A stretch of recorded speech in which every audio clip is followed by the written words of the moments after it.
Isa ka rin ba sa nagtatanong kung paano makakapagsimula ng iyong negosyo na walang nilalabas na malaking puhunan?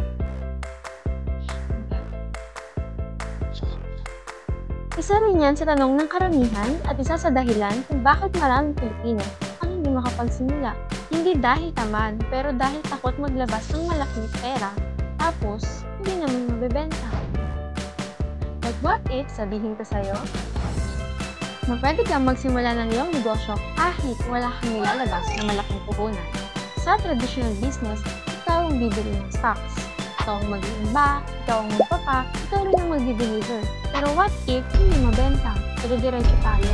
Pero kay dropshipping, binabaliktad natin ang proseso. Hindi mo na kailangang bumili ng inventory. Hindi ikaw ang mag-stock, magpapak, at mag-deliver. So anong role mo? Ang role mo lang ay mag-market at magbenta.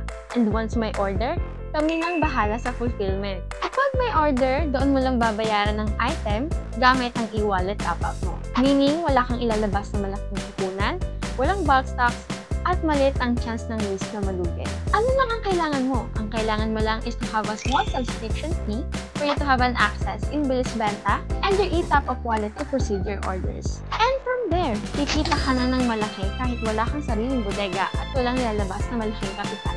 Kaya, kung seryoso kang mag-start ng smart at low-risk na negosyo, we are inviting you to our free daily webinar from Monday to Saturday, 10 a.m., 2 p.m., and 5 p.m. And every Tuesday and Thursday, we have 8 p.m. Huwag kang mag-alala, libre lang ito at walang commitment. Pero, pwede magbago ng buhay mo. See you there! Ay, wait! Attend ka ha? Para makita mo kung paano makakapagsimula ng iyong negosyo na walang nilalabas na malaking puhunan.